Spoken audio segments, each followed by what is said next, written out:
Vale, ya tienes tu telescopio y ahora te preguntas, ¿a dónde apunto? Pues seguramente al primer sitio donde vas a apuntar va a ser la Luna, porque es lo que nos ha pasado a todos los primeros días y las primeras semanas que nos compramos un telescopio. En este vídeo te vamos a dar unas pautas para que no te aburras de observar la Luna y así evitaremos que tu telescopio acabe cogiendo polvo decorando el comedor o guardado dentro del armario.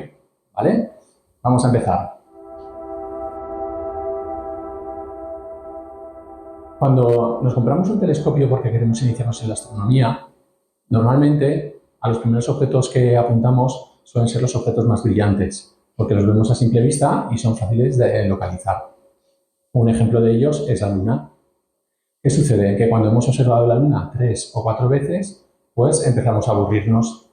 Queremos observar otros objetos y si los planetas no están a la vista, pues nos vamos a quedar un poco, digamos, despagados. Al no conocernos las constelaciones y tampoco los objetos que hay en cada uno de ellos, pues no vamos a ser capaces de localizar objetos de cielo profundo, como nebulosas, como galaxias, etc. Y entonces, ¿qué sucede? Que nos desanimamos y acabamos viendo documentales de astronomía y pasamos un poco de la astronomía observacional.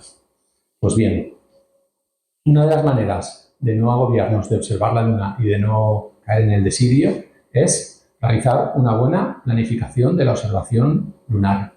Y también, por supuesto, saber qué objetos se pueden observar y en qué proyectos de observación podemos participar. Vamos a lo primero, el tema de la planificación.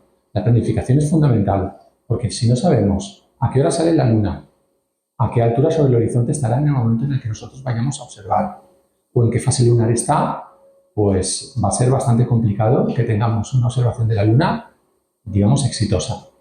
Por tanto, hay que seguir las efemérides lunares y estar atentos a ver cuál es el mejor momento de observación. En segundo lugar, tenemos que saber también cuáles son los objetos o los rasgos superficiales que podemos observar en la Luna. Bueno, aquí hay una gran cantidad de rasgos superficiales o de accidentes lunares, como por ejemplo montañas, cráteres, domos, que son pequeñas montañas de pocos cientos de metros de altura. También tenemos grietas, tenemos rimas, tenemos por supuesto los mares. Dentro de los cráteres tenemos cráteres hechos por impacto, cráteres hechos por otros fenómenos geológicos, entre comillas, aunque estén en la Luna. Y bueno, hay una gran variedad de objetos, como por ejemplo cordilleras montañosas, etc. Si observamos estos objetos simplemente por observarlos, va a llegar el momento en el cual también nos vamos a aburrir. Entonces, a mí lo que me fue muy bien fue participar en programas de observación de la Luna. Os voy a poner algunos objetos. Si contactamos con la Asociación Americana de Observación Lunar y de Planetaria, la ALPO, tiene página web, os recomiendo que la visitéis, os la voy a poner aquí abajo en la descripción del vídeo. Vais a encontrar material y proyectos en los cuales podemos participar. Están en lengua americana, pero bueno, hoy en día eso pues tampoco tiene que ser un inconveniente. Ahí encontraremos programas de tipo colaborativo en los cuales pues, podemos participar en la detección de domos lunares. Los domos son, como he dicho antes, montañas de poca altitud que pasan muy desapercibidos a veces incluso a las sondas lunares que orbitan constantemente la Luna. Y ahí es cuando nosotros, los observadores desde la Tierra, podemos hacer un catálogo de domos lunares. Os recomiendo que os intereséis en este asunto. También hay otro programa bastante interesante y curioso, que es la detección de TLPs, Transitory Lunar Phenomena, o programa de localización de, digamos, fenómenos transitorios lunares. Y consiste en la detección y el registro de puntos de brillo que aparecen en la superficie de la Luna. La verdad es que no son demasiado frecuentes y si observamos uno normalmente suele ser por casualidad. Lo que sí que está claro es que tenemos que aprovechar nuestras observaciones para que sean lo más productivas posible y tenemos que estar al corriente de este tipo de programas para que en caso de poder detectar uno, inmediatamente enviar un parte a la organización que lo gestiona, como podría ser la ALPO, para que de esa forma active digamos, unas acciones de seguimiento por parte de otros astrónomos en otras partes del planeta. Ya os digo que este es un programa bastante colaborativo. Otro consejo que os doy para no aburriros de la observación de la Luna es que observéis durante toda la lunación. Es decir, la luna nunca muestra los mismos rasgos. Bien podemos observar la luna cuando tiene 3 días, 4 días o 5 días. Si un mismo cráter se ve al tercer, al cuarto y al quinto día, en cada uno de estos días nos va a mostrar unas características diferentes. Y un buen ejercicio que podemos hacer, si nos gusta un poco la ciencia y la investigación, pues puede ser el cálculo de la altura de ese accidente. Por ejemplo, de las paredes de ese cráter o de las paredes de esa montaña.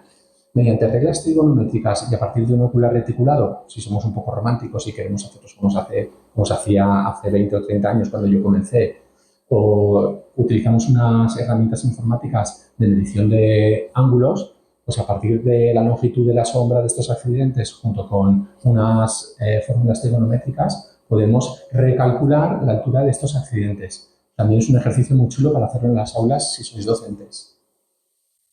Y ya os digo que cuando observamos el mismo accidente diferentes días consecutivos, vemos que cada día muestra unos rasgos diferentes, lo cual hace bastante interesante la observación y también la fotografía lunar.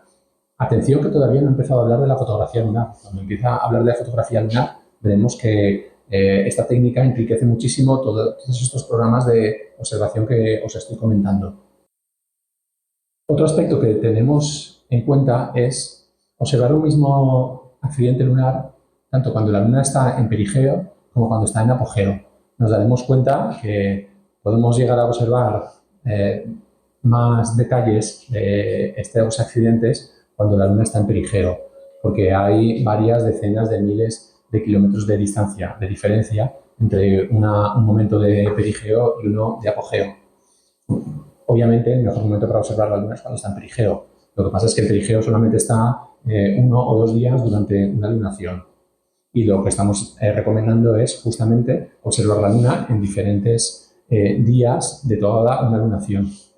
Y algo que también es muy, muy interesante, aunque supone un sacrificio porque hay que madrugar, es hacer una selección de los rasgos o de los accidentes lunares que más interés despiertan y observarlos tanto en luna creciente como en luna decreciente. Esto nos va a permitir observar detalles de los dos rasgos de esa cadena montañosa o de ese cráter, por ejemplo, o del domo que estamos estudiando. Después de varios meses o incluso un año o un par de años observando la luna, insisto que si hacemos una buena planificación y participamos en programas de observación lunar, no tenemos por qué agobiarnos. Ya podemos pasar al dibujo lunar. El dibujo lunar es otra disciplina bastante enriquecedora y que supone pues tener o practicar la técnica del dibujo a carboncillo o al lápiz con diferentes calibres de lápiz y llegar a hacer una representación lo más fiel del objeto que estamos observando. Después de esta etapa de dibujo lunar, por la cual yo también pasé al principio, pues ya nos podemos adentrar en la fotografía lunar. La fotografía lunar se puede hacer tanto con cámaras reflex como con webcams o cámaras CMOS adaptadas a un telescopio. Pero bueno, esto es otra disciplina que también nos puede dar muchísimas alegrías. Por cierto, os dejo por aquí arriba un vídeo que tenemos en nuestro canal donde os explicamos un método muy, muy sencillo para hacer estas grabaciones de la luna. Por tanto, lo que tenemos que tener muy claro, recopilo. Lo primero es la planificación, saber en qué momento quiero observar la luna, qué objetos voy a observar de la luna y también con qué accesorios lo voy a observar en función de la calidad de la noche, en función de si la luna está mostrando una cara iluminada prácticamente de luna llena, para lo cual necesitaremos un filtro. Si queremos incrementar el contraste, podremos utilizar filtros de diferentes densidades. Por tanto, eso es una cosa que tenemos que tener en cuenta. En segundo lugar, estar al corriente de los programas de observación y de investigación que se pueden hacer observando la luna. Aunque seguramente no vamos a hacer grandes descubrimientos, sí que vamos a corroborar algunos descubrimientos o hallazgos relativamente recientes hechos en la luna en las últimas décadas. Si queréis información sobre este tipo de programas, nos lo ponéis en los comentarios y os responderemos. ¿Vale? Y lo que es muy importante también, por terminar, es estar atento a las efemérides. Hay otro tipo de fenómenos que son, digamos, transitorios o temporales, que consiste en las ocultaciones. Las ocultaciones de planetas por la Luna o de estrellas por la Luna son fenómenos muy chulos en los cuales, si formáis parte de una asociación, y es una asociación relativamente activa, pues podéis hacer un programa de seguimiento de estas ocultaciones. Antiguamente esto se utilizaba pues, para medir la altura de determinadas paredes de cráteres o de montañas, o incluso el perfil del limbo lunar. Bueno, espero que este vídeo os haya resultado útil. Si es así, le podéis dar un like, lo podéis compartir con otras personas y si os queda alguna duda, me lo ponéis en los comentarios y os las resuelvo, ¿vale? Hasta ahora.